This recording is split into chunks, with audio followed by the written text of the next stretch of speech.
Experience the highs and lows of the inspiring success stories we highlight. Allow the experiences and the examples of our guests to lift and inspire you out of the past or future. Hi, this is Jennifer Annenberg, and guess who's in the house? We have Jeff Weiler. And if you have lived anywhere in the past 39 years, you have heard the commercial, eggs, like cars, are cheaper in the country. Welcome, Jeff Weiler. Thank you so much for coming. Pleasure, Jennifer. Jeff Weiler owns the hugest auto dealership in the greater Cincinnati area and over 14 brands of cars. Jeff, how did you do it? How did you do it? It was just pure luck. Pure luck. No talent, no effort. No effort. It just kind of all fell together. It kind of all fell together. Well, No. really, I know it is so many steps, so many things. It's not an overnight thing. And that's what we're here to talk about. I mean, success. How did you do this? Well, you start with a dream. And My dream started in 1973 when I opened a small Chevrolet dealership out in Batavia, Ohio, which we had 12 employees and we sold 20 cars a month. Right. And over a period of time, 39 years, that 20 has gotten bigger and bigger and bigger, and now it's 2,500 cars a month, and in 11 locations in the tri-state. Right. 11 locations. I mean, do you think there's a formula though? I mean, is there something that most people ascribe to when they think of success? Well, the first day I was in college, my professor in English said, write a paper for tomorrow, define success. Well, you can't define success. Success is different for you and different for me and everybody else. But what we did when I started the business is my plan was if I had satisfied customers and happy employees, the bottom line would be happy. Yeah. And we started with those 12, one of which is still employed with me 39 years later. Yeah. And we grew and we added and we added and we just satisfied our customers and made a lot of our employees happy, and that's why it went that way. Well, what's the best thing you learned along the way, do you think? Well, as an entrepreneur, the one thing you learn is it's up to you. And that's kind of why I did it. I liked being responsible for me. And if you're not responsible for yourself and you can't manage yourself, you should never try to own a business. But that's the most important thing, is that when it all gets down to the end, it's all about whether or not you can make a decision and can you make the right choices.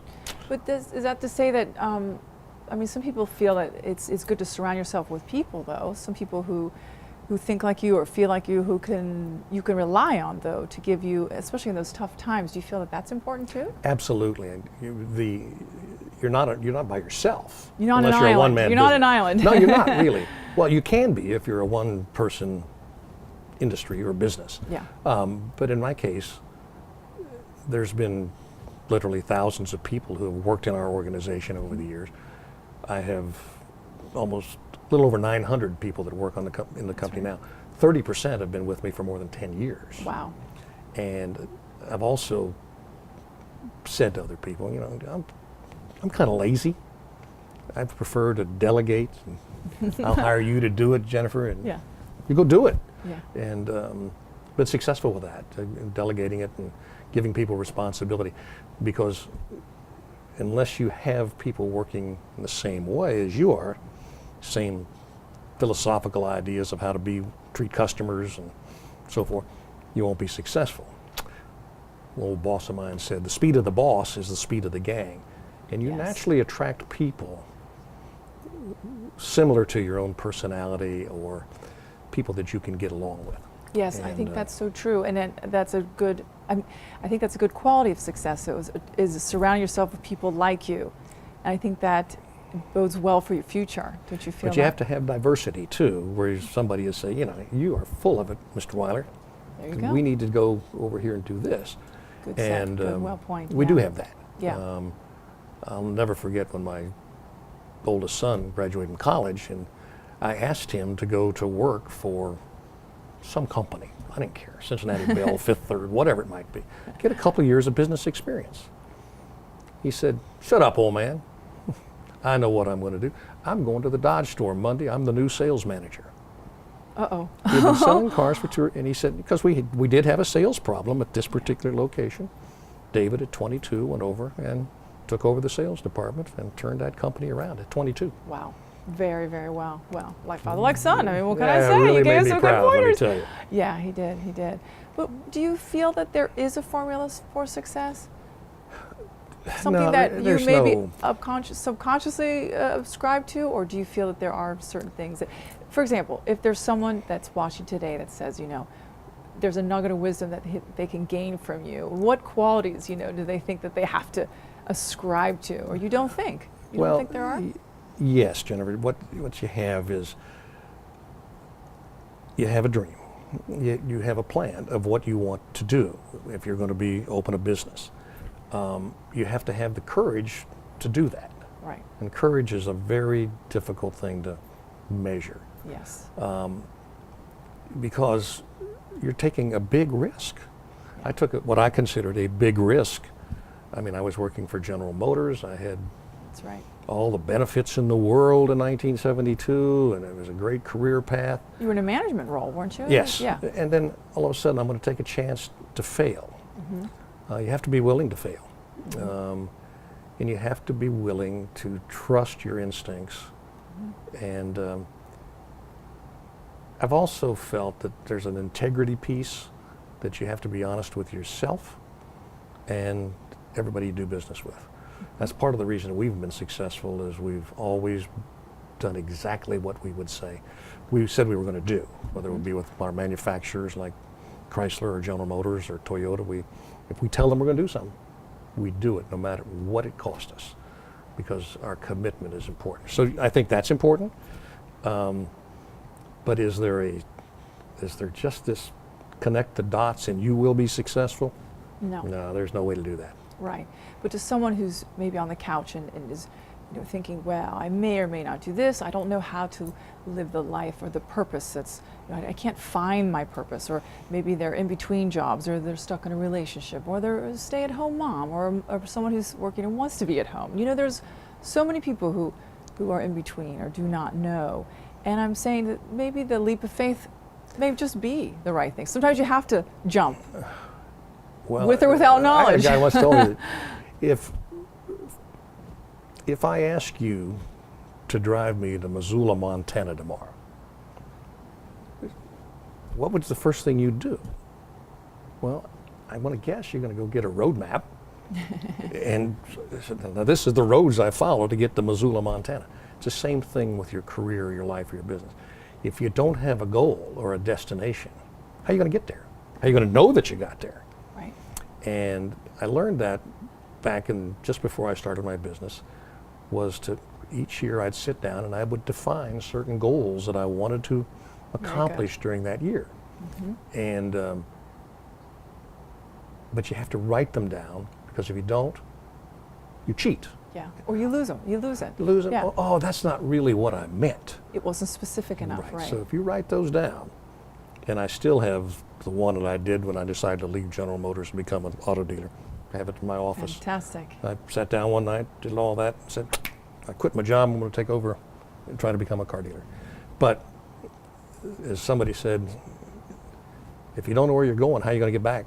And how are you going to get there? And then if you have to come back, how are you going to? Exactly. And so you define where you want to go and then figure out how to get the steps, go between it.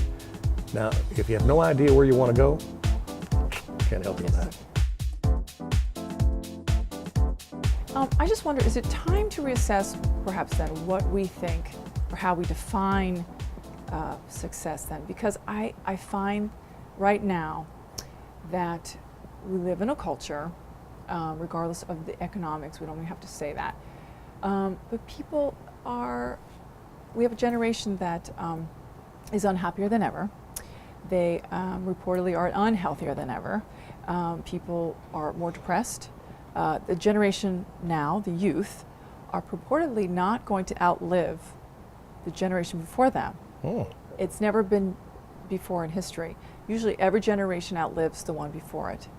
It is now stated that this generation will not outlive the generation before that. And it's staggering because of the health and the mental health, emotional health, physical health. And I wonder why. And I have my own ideas, but I just wonder if you have any opinion about that. 24 hours a day television. And I'm dead serious about that. Media. You know, I'm from a different generation. Yeah. Actually, there was a part of my Talk life about there that. wasn't even television. Yeah. And then when there were 1 or 2, 3 stations. Now, young people see television, and it's all over the world. Everything's instant. And you see rock stars, and you want to be like them. Or you see that we didn't have these people to emulate or be envious of.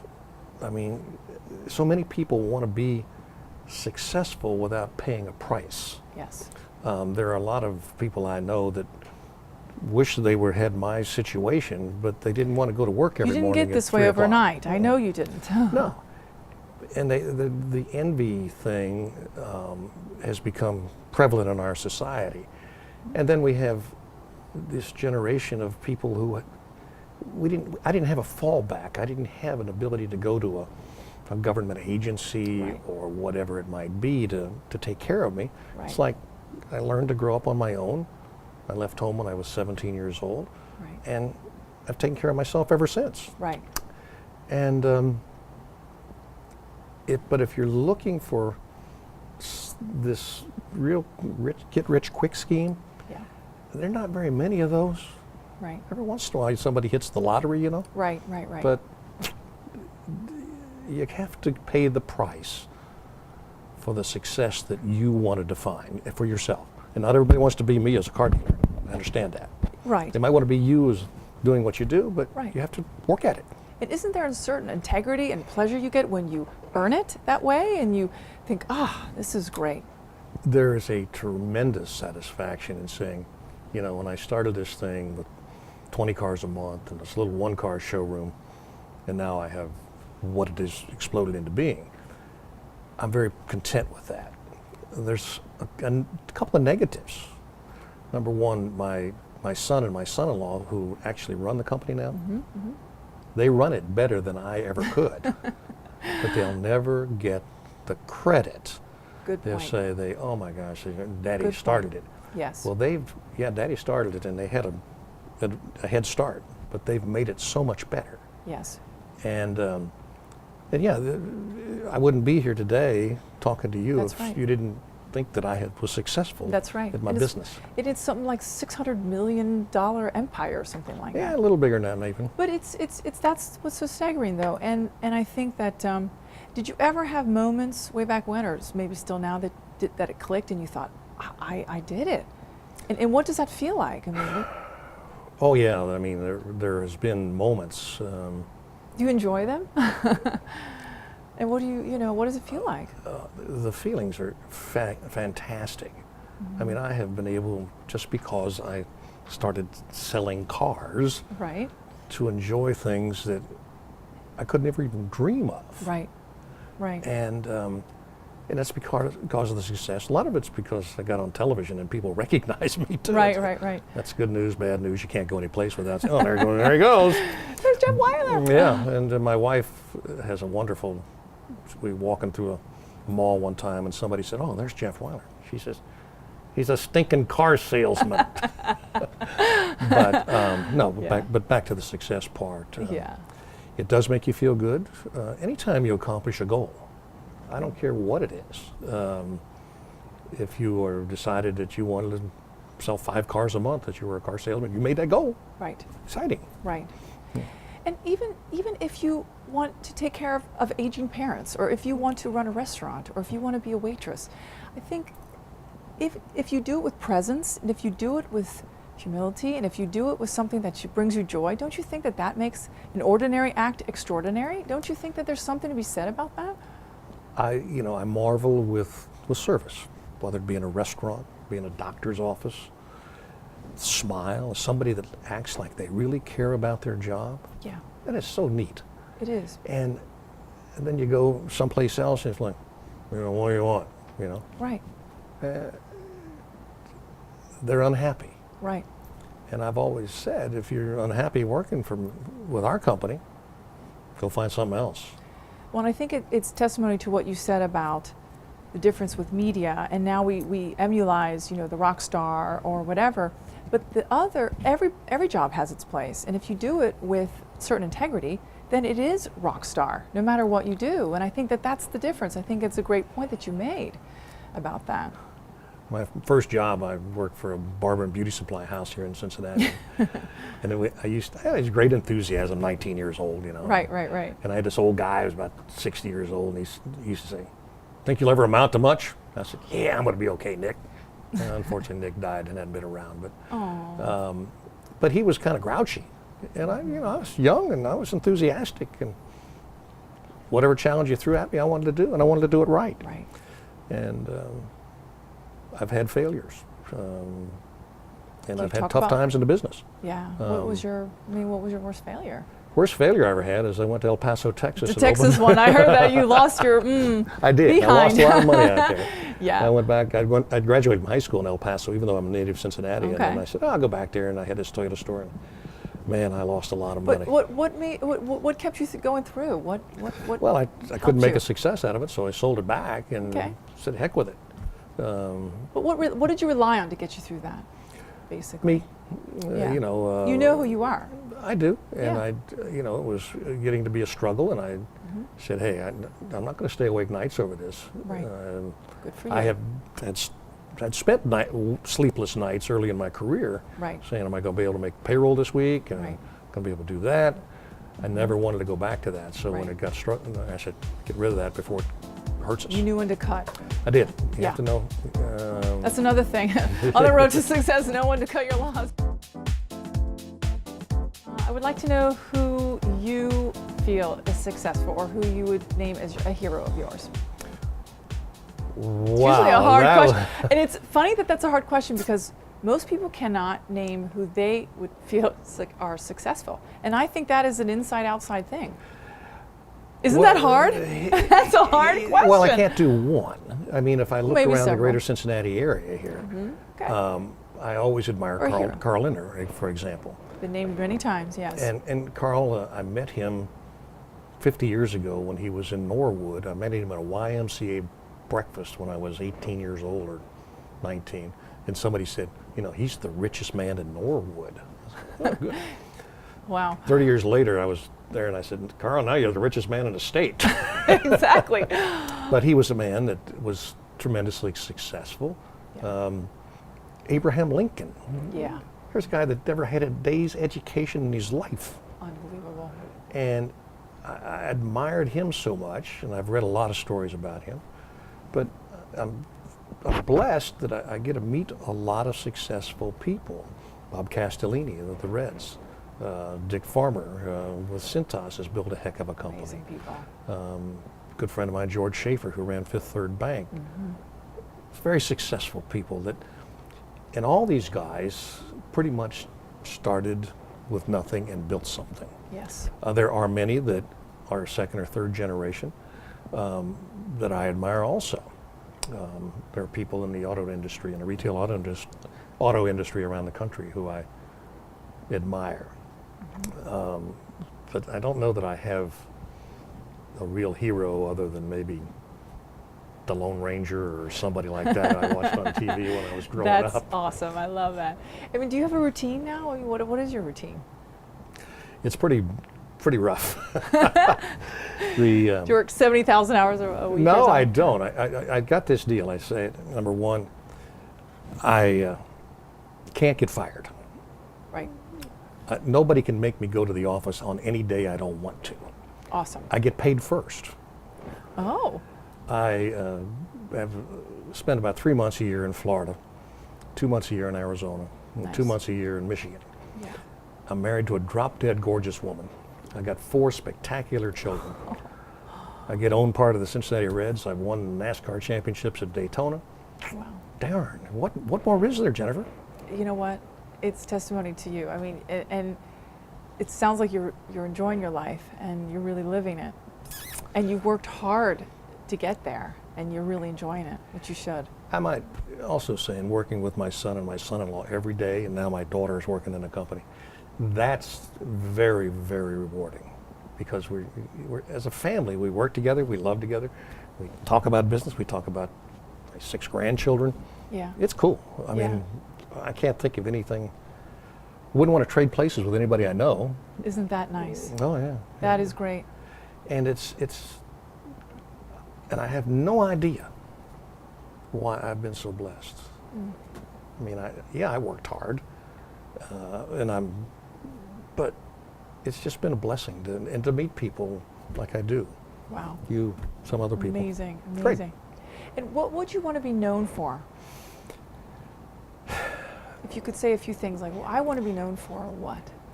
Well, I was at a dinner party about 8 or 10 years ago. And my dinner partner to my right, who had recently married, had been in the dating scene for 3 years maybe, I don't know. She was probably 45, 50 years old, I don't know what it was. And she used to ask her dates, what would you like written on your tombstone? Cool, Similar question. Cool question. It's a similar thing, a similar and she vibe. asked me that, and I said, well, I think I'd like to say that he was very successful in business, but he was more successful as a parent. Wow. And with my 4 children, I think I have been very successful with them. They've grown to be very good people who work hard, who don't take advantage of what daddy has created. They're not spoiled, they all have jobs and they go to work every day, and if they don't go to work, they get upset because they can't. Wow, and the fact that they want to be around you. And No, they've done that. It's testimony to you and their upbringing. I think that's very important to say. I mean, Yeah, my wife's in Michigan as we speak, and my daughter called me last night at 6:30. She said, "Can I take you to dinner?" I said, she said, "I just want to be with you, Dad." Oh, okay, come on, Jess. Jeff, you are amazing. And I do think you're known, definitely. I know we all know you as a successful businessman, but and through this, I want to show how much more you are. I mean, just the humility. And I think that's testimony to knowing who you are, and that success isn't just the outside. It isn't the stuff. It's obviously that knowing who you are that gets you through. The tough times, the ups, the downs, the family. I mean, that's really what it is. That's, so many people define success as how much money you can make. Right. I've never have done that. No. Yeah, I guess I'm pretty well off. Yeah. But that wasn't the goal. Right. The goal was to be happy. Goal was to be happy. I've succeeded. Exactly. Thank you so much. Of course, I knew you'd be inspiring. You were inspiring to me, but you are inspiring to so much. And thank you for continuing to be you. Thank you so much. You're welcome. Thank you. Come find yourself. The world needs you, all of you. How long are you willing to wait? Are you ready?